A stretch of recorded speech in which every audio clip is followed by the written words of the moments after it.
నమస్కారం గురుజీ. శ్రీమాత్రే నమః. గురుజీ, డిసెంబర్ నెలలో కన్యా రాశి వారి యొక్క జాతకరీత్యా వాళ్ళ యొక్క స్థితిగతులు ఏ విధంగా ఉండబోతున్నాయి అంటారు? కన్యారాశి వారికి సహజంగానే ఇప్పుడు మనకి రాశ్యాధిపతి 3లో వక్రించున్నాడు. ఈ మాసం అంతా అంటే 16వ తేదీ వరకు రాశిలో కేతువు యొక్క సంచారం. కేతు ఉన్నప్పుడు ఏంటంటే గొప్ప జ్ఞానాన్ని ఇస్తాడు. కొంత ఆటంకాలు, ఏదో తెలియని విసుగు, ఈ నిరుత్సాహము ఇలాంటివన్నీ ఇస్తూ జ్ఞానాన్ని ఇస్తూ ఉంటాడు. ఇది మనం కొంచెం కంట్రోల్ చేసుకోగలగాలి. ఏమైనా కానీ కొంచెం గణపతిని ఆరాధించుకుంటూ ఉంటే బాగుంటుంది. ఇక రెండవది ఏంటంటే ఫైనాన్షియల్ మ్యాటర్స్ కనుక చూసుకుంటే ఇక్కడ వీళ్ళకి ఫైనాన్షియల్గా కొంత గ్రోత్ అనేది మాత్రం ఈ నెలలో ఉంటుంది వీరికి. ఓకే. కాకపోతే అప్పులు ఇచ్చిన వాళ్ళకి మీరెవరికైనా అప్పులు ఇచ్చినా, మీరెవరి దగ్గరైనా అప్పు తీసుకున్నా ఆ ప్రెషర్ మాత్రం విపరీతంగా ఉంటుంది. ఎందుకంటే 6లో శని కదా, దాని మీద కుజుడు దృష్టి ఉంది కదా, అందుకని సో ఇచ్చిన వాళ్ళు తిరిగి మనకి ఎవరు మనం తీసుకున్న చోట అడుగుతా ఉంటారు, వాళ్ళు అడుగుతూ ఉంటారు, ఆ ఇబ్బంది ఎక్కువ పడుతూ ఉంటారు. కాకపోతే ఒకటేంటంటే పంచమంలో శుక్రుడు ఉన్నందుకు ఏదో రూపంలో అక్కడ సర్దుబాటు అవ్వడం, తండ్రి మూలంగా తండ్రి ఏదైనా హెల్ప్ చేయడం వల్ల ఏదో రూపంలో వీళ్ళకి సర్దుబాటు అయితే అవుతూ ఉంటుంది. కొన్ని ఇబ్బందుల తర్వాత కొన్ని ఇబ్బందుల తర్వాత అనేటువంటిది అది జరుగుతుంది పట్టుకుని. అయితే ఎప్పుడైతే ఈ రవి కూడా 3వ స్థానంలో ఉన్నాడో కొంచెం 16వ తేదీ వరకు తెలియని ఒక ధైర్యం కూడా ఉంటుంది వీరికి. తర్వాత 4లోకి వెళ్తాడు. 4లోకి వెళ్ళడం వల్ల ఏంటంటే కొంత పూర్వీకుల ఆస్తులకి సంబంధించినటువంటి విషయంలో ఏవైతే గతంలో ఇరుక్కుపోయి ఉన్నాయో అవి కొంతవరకు వీళ్ళకి అనుకూలించడం జరుగుతూ ఉంటుంది చెప్పాలంటే. అదేవిధంగా సహజంగానే శని 6లో ఉంటే మంచిదే అని చెప్తుంటారు. నిజంగానే మంచిది. కాకపోతే అక్కడ కుజుడు దృష్టి కూడా ఉంది కాబట్టి వీళ్ళు వద్దన్న ఏదో ఒక వివాదం వీళ్ళకి వస్తూ ఉంటుంది. వద్దన్నా లేకపోతే ఏ వివాదంలోకి వెళ్ళకూడదని ఎంత మడి కొట్టుకుని కూర్చున్నా ఎవరో వచ్చి పిలుస్తారు, ఫోన్ చేస్తారు, అక్కడికి వెళ్తారు, అక్కడ ఏదో వివాదం జరుగుతుంది. కాబట్టి చాలా జాగ్రత్తగా ఉండాలి. వివాహం కోసం చేసే ప్రయత్నంలో ముఖ్యంగా వీళ్ళు విదేశీ సంబంధాలు ఎంపిక చేసుకోవడం మంచిది. అలాగే ఉద్యోగ సంబంధించినటువంటి విషయాల్లో కనుక చూసుకున్నట్లయితే కొంత తర్జన భర్జన, కొంత స్ట్రెస్ అది ఉంది. Because of 10th lord 3rd హౌస్లో ఉన్నాడు. 3వ అధిపతి 10లో ఉన్నప్పుడు, 10వ అధిపతి 3లో ఉన్నా, 3వ అధిపతి 10లో ఉన్నా సర్వసాధారణంగా ఏంటంటే ప్రయత్నం ఎక్కువ చేయాలి ఉద్యోగం కోసం. ఎందుకంటే ప్రయత్న స్థానంలోకి వచ్చి ఉద్యోగ కారకుడు కూర్చున్నాడు. సో ఎక్కువ ప్రయత్నం చేయవలసినటువంటి స్థితి నడుస్తుంది. ఇక వీళ్ళు ఎక్కువగా అమ్మవారి ఆరాధన, వెంకటేశ్వర స్వామి ఆరాధన ఎంత చేస్తే అంత మంచిది వీరికి.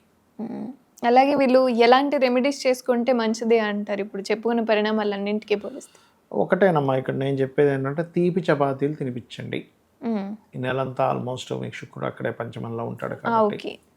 రెండవది వెంకటేశ్వర స్వామి ఆలయాలకి రెగ్యులర్గా వెళ్ళండి. ఉదయం నిద్ర లేచిన వెంటనే మొట్టమొదటిగా చేయాల్సింది, లగ్నంలో కేతు ఉన్నాడు కాబట్టి ఇక్కడ ఇలా కూర్చొని చక్కగా ఓం గం గణాధిపతయే నమః బయటికైనా అనవచ్చు, మనసులో అయినా చేసుకోవచ్చు. ఇంకా బాగా ఇప్పుడు పనిచేస్తుంది అంటే శ్వాస మీద కనుక చేస్తా, అంటే ఇప్పుడు ఓం గం గణాధిపతయే నమః అంటున్నాం, వదలండి. ఓకే. ఒక 3 సార్లు వదలండి. ఒక్కసారి తీసుకోండి. ఓం గం గణాధిపతయే అన్నప్పుడు ఒకటేసారి తీసుకోండి. ఇలా 3 సార్లు అన్నప్పుడేమో వదలాలి, ఒక్కసారి అన్నప్పుడు తీసుకోవాలి. ఒక ఉచ్ఛ్వాస నిశ్వాస పూర్తయ్యేసరికి ఒక మంత్రాన్ని జపిస్తూ ఉండాలి. ఖచ్చితంగా బాగుంటుంది. గురుజీ, అలాగే కొంతమంది దగ్గర జాతకం అనేది ఉండదు, కొంతమంది చూపించుకునే సిచ్యువేషన్స్లో ఉండరు. మరి అలాంటి వాళ్ళకి ఉద్యోగానికి సంబంధించి రావాలి అన్న ఏం చేయాలి అంటారు? అంటే ఒకటేనమ్మా, ఎవరి జన్మజాతకమైనా ఉన్నది అంటే 10th లార్డ్ అంటాం. అంటే దశమాధిపతి బాగున్నాడు, వాళ్ళు ఏమి పెద్దగా కష్టపడాల్సిన అవసరం లేదు. 1-2 సార్లు అప్లై చేయగానే వచ్చేస్తుంది. దశమ స్థానం పాడైంది అంటే అప్పుడు జరిగే ఫలితం ఏమిటి అంటే వాళ్ళకి ఎంత ప్రయత్నం చేస్తున్నా ఉద్యోగం సెట్ అవ్వదు. ఇక్కడ 2 విషయాలు ఉంటాయి. కొంతమందికి నిజంగానే ఉద్యోగం చేసే యోగం ఉండదు, ఇంకొక 10 మందికి వీళ్ళు ఉద్యోగం ఇచ్చే యోగం ఉంటుంది వీరికి. అలాంటప్పుడు వీళ్ళకి ఉద్యోగం రాదు. ఆ విషయం తెలుసుకోవాలి. చాలామంది ఆ విషయం తెలియక నా జాతకం బాగాలేదు, నా టైం బాగాలేదు అనుకుంటుంటారు. కానీ నీ యోగం అది కాదు. చిన్న ఎగ్జాంపుల్ చెప్తాను చూడండి. ఏసీ ట్రీటైల్ టికెట్ మీరు వెళ్ళి వేరే దానిలో కూర్చుంటారు, ఈ టికెట్ ఇక్కడ చెల్లదంటాడు. మామూలు రిజర్వేషన్లోకి వెళ్తే ఇది నీ టికెట్ ఇది కాదయ్యా అంటాడు. అరే నేను చాలా ఎక్కువ అండి, దానికంటే కాస్ట్ ఇక్కడ కూర్చుంటా అంటే ఒప్పుకోడు. అరే వేరేవాడు ఇక్కడ కూర్చుంటాడు స్వామి, మీ టికెట్ అక్కడ చక్కగా ఉంది వెళ్ళండి అంటాడు. అలాగే వీళ్ళకి ఏంటంటే వేరే ఒక 10 మందికో 100 మందికో 1000 మందికో ఉద్యోగం ఇచ్చే యోగం ఉంటుంది. అలాంటి వాళ్ళు సొంతంగా స్టార్ట్ చేసుకోవాలి. సరే జాతక చక్రం లేదు కానీ నాకు ఉద్యోగం కావాలి అనుకునేటువంటి వారు నవగ్రహాలలో గుర్తుపెట్టుకోండి, శని కుజ కేతు గ్రహాల దగ్గర దీపారాధన చేసి గోవుకి క్యారెట్స్ బెల్లము ఉలవలు, క్యారెట్స్ బెల్లము గ్రాసము తినిపించిపిస్తూ అదే గోశాలలో కూర్చొని ఓం శ్రీమాత శ్రీ మహారాజ్ని శ్రీమత్ సింహాసనేశ్వరియే నమః అనే నామస్మరణ చేస్తూ ఉండాలి. లేదా ఓం మాణిక్య మకుటాకార జానుద్వయ విరాజితాయే నమః అని చెప్పి చేసినట్లయితే ఖచ్చితంగా వీళ్ళకి ఉద్యోగ ప్రాప్తి వస్తుంది. అది కూడా నమ్మకంగా చేయాలి. ఒక 40 నిమిషాల నుంచి 1 అవర్ చేయాలి. అలాగే అంటే వివాహం చేసుకోవాలి అనుకునే వాళ్ళు, లేదా ఎన్ని సంబంధాలు చూసినా సెట్ కాని వాళ్ళు ఉంటారు, లేదా సెకండ్ మ్యారేజ్ కోసమైనా సరే వాళ్ళు ఎటువంటి ప్రయత్నాలు చేస్తే మంచిదంటారు? ఒకటేనమ్మా, ఇక్కడ ఏంటంటే వివాహం అవ్వట్లేదు అంటే ఇక్కడ చాలా కారణాలు ఉంటాయి. ఒకటి ఆలస్య వివాహ యోగం ఉంటుంది.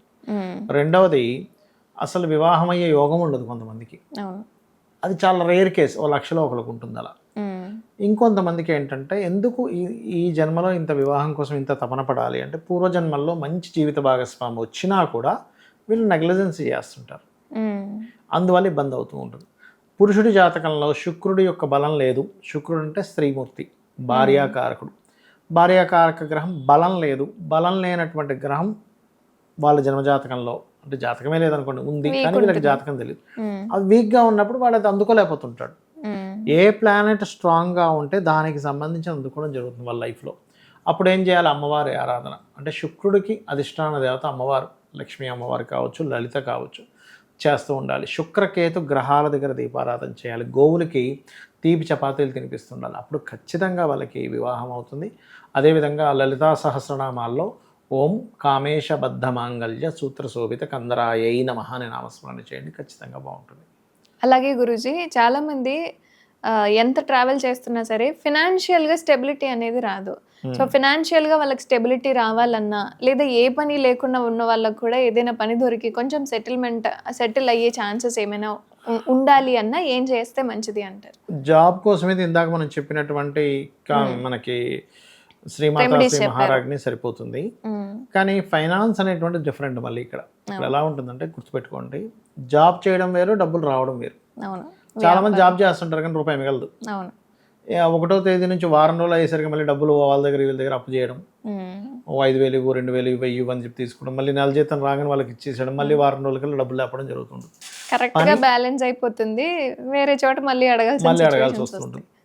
పని ఉద్యోగం వచ్చే యోగం వేరు. ఉద్యోగంలో చాలా చిన్న స్టేజ్ నుంచి ఒక స్టేజ్కి వెళ్ళి విపరీతంగా డబ్బులు సంపాదించడం వేరు. ఇది ధనయోగము, అది కర్మయోగము, ఉద్యోగ యోగం అది. సో ఉద్యోగ యోగం బలంగా ఉన్నంత మాత్రాన డబ్బులు రావాలని రూల్ లేదు. ఎప్పుడు పని ఉంటుంది అంతే వాడికి. కొంతమందికి ఎప్పుడు జాబ్ ఉందండి అంటాం. గవర్నమెంట్ జాబ్లో చిన్న జాబ్ చేస్తున్నాం, ఎప్పుడు జాబ్ ఉందంటే ఉంది, కానీ డబ్బులు రావాలని రూల్ లేదు అక్కడ. కానీ ఉద్యోగ యోగము బలం ఉండడము, ధనం రావడం రెండూ బలంగా ఉంటాయి కొంతమందికి, అది వేరు. ఇక్కడ ధనమే రావట్లేదండి అంటే ఎప్పుడు ఉద్యోగం చేయాలని రూల్ లేదుగా, వ్యాపారం చేయొచ్చు, ఏదైనా సర్వీసెస్ చేయొచ్చు, ఉంటాయి. అప్పుడు వాళ్ళకి దాని అర్థం ఏమిటంటే పోయిన జన్మలో ఎవరికి రూపాయి కూడా పెట్టలేదు ఆ జాతకుడు, అందుకని ఈ జన్మలో ఆ యోగం లేదు. అప్పుడు ఏం చేయాలి? అమ్మవారి నామాల్లో ఓం సంపత్కరీ సమారూఢ సింధుర వ్రజ సేవితాయై నమః, లేదా ఓం ధర్మాధ్యక్ష ధనాధ్యక్ష ధన ధాన్య వివర్ధినియే నమః. ఇవి చేయాలి మెయిన్గా. ఇవి ఎంత చేస్తే అంత బాగుంటుంది, గుర్తుపెట్టుకోండి. సో ఈ మంత్రాలను పఠిస్తే కొంచెం అంటే ఏది లేని వాళ్ళకి కూడా ఏదో ఒకటి వచ్చి స్టెబిలిటీ అనేది వస్తుంది.